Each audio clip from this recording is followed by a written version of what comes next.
Hi అండి, అందరికీ నమస్కారం. ఈరోజు వీడియో వచ్చేసి పెసర దోశ ఎలా వేసుకోవాలో చూపిస్తాను. ముందుగా ఒక గిన్నె తీసుకోవాలి. దాంట్లోకి ఒక పెద్ద గ్లాసుడు పెసలు తీసుకోవాలి. నేను గ్లాసున్నర తీసుకుంటున్నాను.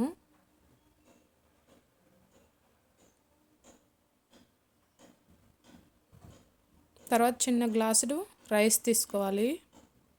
ఆ రెండింటిని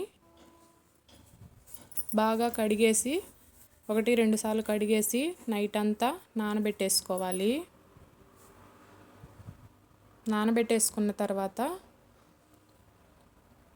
నైట్ అంతా నాననివ్వాలి. నానిన తర్వాత మార్నింగ్ చూపిస్తున్నాను చూడండి, ఇలా నానిపోతాయి.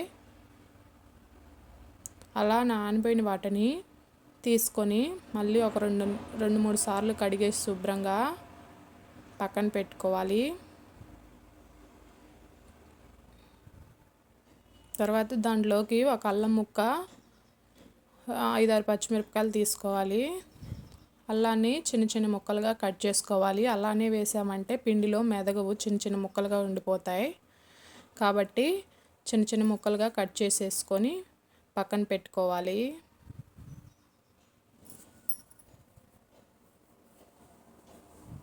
తర్వాత ఒక మిక్సీ జార్ తీసుకోవాలి. దాంట్లోకి ముందుగా మనం నానబెట్టుకున్న పెసరపప్పుని వేసేయాలి. నైట్ అంతా నానబెట్టుకున్న పెసరపప్పుని కొంచెం కొంచెంగా వేసుకొని, నేను 2 వాయిలుగా పట్టాను. సగం వేసేసుకుంటున్నాను చూడండి. మరీ ఫుల్గా వేయొద్దు, అలా కొంచెంగా వేసుకొనేసి దాంట్లోకి కట్ చేసుకున్న అల్లం ముక్కలు కొన్ని, ఒక 3-4 పచ్చిమిరపకాయలు వేసుకొనేసి తగినన్ని వాటర్ పోసేసుకొని మెత్తగా మిక్సీ పట్టేసుకోవాలి.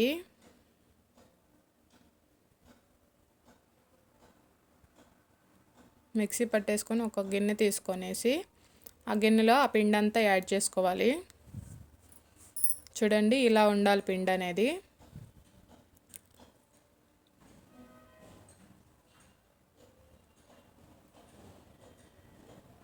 చూడండి, నేను సెకండ్ ట్రిప్ వేస్తున్నాను.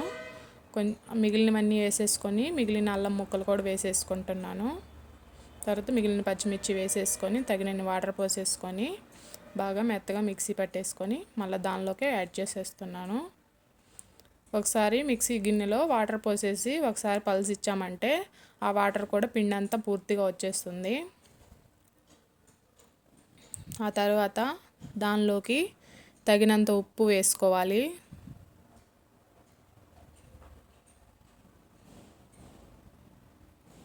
ఉప్పు వేసేసుకొనేసి ఒక గరిటె తీసేసుకొని బాగా పిండిని మొత్తం మిక్స్ చేసుకోవాలి.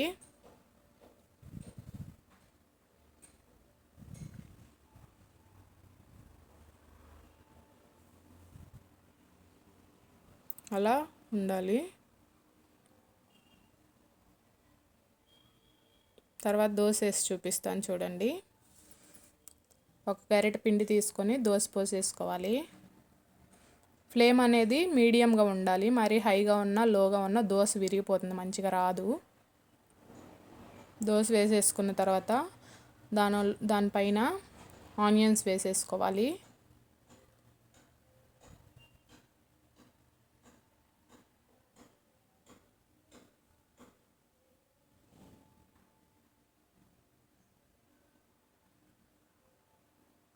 ఆనియన్స్ తర్వాత కొంచెంగా ఆయిల్ వేసుకోవాలి.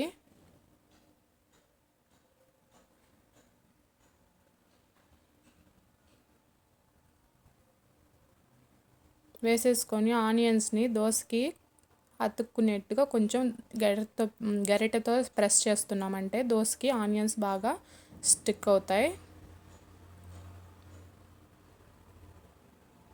తర్వాత కొంచెంగా కారప్పొడి కానీ పప్పుల పొడి కానీ వేసుకోవచ్చు.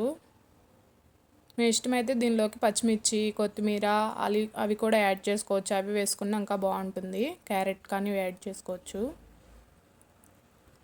ఇలా వేసుకొనేసి బాగా ఎర్రగా కాలనివ్వాలి.